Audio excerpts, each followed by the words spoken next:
Hello everyone, কেমন আছো সবাই? তো এই হচ্ছে সেই পনির যেটা আমি বানিয়েছিলাম। এখন এই পনিরটা রান্না করব।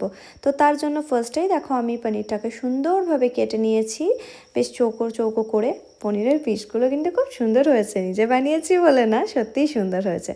তো তারপর আমি নিয়ে নিয়েছি দেখো পেঁয়াজ কুচি করে নিয়েছি, আর নিয়ে নিয়েছি আদা রসুনের পেস্ট, দুটো কাঁচা লঙ্কা চিড়ে নিয়েছি, আর নিয়েছি টমেটো পিউরি। এখানে আমি নিয়েছি টক দই, আর তার সঙ্গে আমি কিছু মশলা অ্যাড করেছি, যেমন দেখো কাশ্মীরি রেড চিলি পাউডার, হলুদ গুঁড়ো, জিরে গুঁড়ো, ধনে গুঁড়ো আর লাল লঙ্কার গুঁড়ো। তো সব মশলাগুলো খুব সুন্দরভাবে আমি এখন দইয়ের সঙ্গে অ্যাড করে নেব। তো এই যে দেখো দইয়ের সঙ্গে সমস্ত মশলাগুলো আমি অ্যাড করে নিয়েছি। এখন আমি বসিয়ে দিচ্ছি গ্যাসে কড়াই।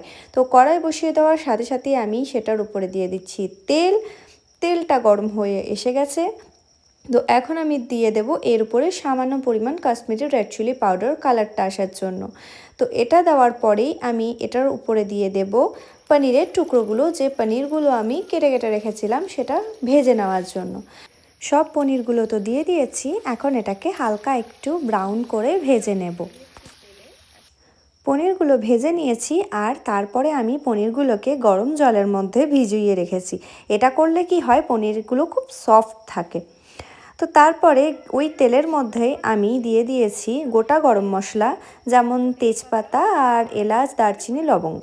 তো সেগুলো, আর তার সঙ্গে দিয়েছি গোটা জিরে। তো সেটা দেওয়ার পরে হালকা একটু ফ্লেভারটা আসলেই আমি তার মধ্যে দিয়ে দিচ্ছি কুচনো পেঁয়াজগুলো, যে পেঁয়াজটা আমি কেটে রেখেছিলাম। এখন পেঁয়াজটাকে হালকা ব্রাউন করে ভেজে নেব। তো পেঁয়াজ তো ভাজা হয়ে গেছে, এখন এটার মধ্যে আমি দিয়ে দেব আদা রসুনের পেস্টটা। আর সেটা দেওয়ার পরে আবারও একটু ভালোভাবে নাড়াচাড়া করে নিয়ে এর উপরে দিয়ে দেব যে টমেটো পিউরিটা আমি করে রেখেছিলাম সেটা। আর সেটা দিয়েও খুব ভালোভাবে আবারও পুরো মশলাটাকে একসঙ্গে মিশিয়ে নিয়ে ভেজে নেব। তো মশলা ভাজা আমার হয়ে গেছে, মশলা থেকে তেলও হালকা ছাড়তে শুরু করে দিয়েছে। এখন এর উপরে আমি দিয়ে দিচ্ছি সেই মশলাটা যেটা আমি টক দইয়ের সঙ্গে মিলিয়ে রেখেছিলাম। তো সেই মশলা পুরোটা দিয়ে নিয়ে আমি খুব ভালোভাবে আবারও মশলাটাকে কষানোর জন্য কড়াইয়ে ভাজতে থাকবো। তো এখন দেখো মশলা পুরোপুরি ভাজা হয়ে গেছে, একদম তেল ছেড়ে দিয়েছে মশলা থেকে, দেখে বোঝা যাচ্ছে কত সুন্দর কালারটা এসেছে। তো এখন এর মধ্যে আমি দিয়ে দেব সামান্য পরিমাণ গরম মশলার গুঁড়ো আর কিছুটা কাসুরি মেথি।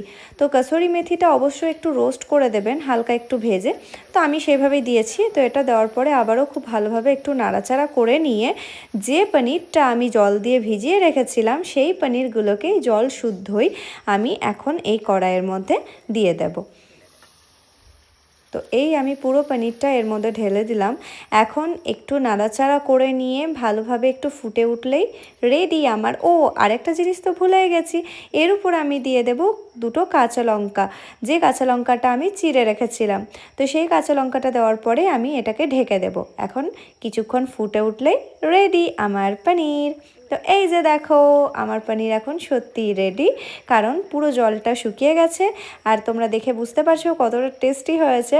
তো কেমন লাগলো রেসিপিটা অবশ্যই জানিও, আর টেস্ট কেমন হয়েছে সেটা জানতে হলে আমার ভিডিও দেখতে থাকতে হবে। তাহলে চলো দেখা হবে আবার নেক্সট ভিডিওতে। আজকের মতো বাই।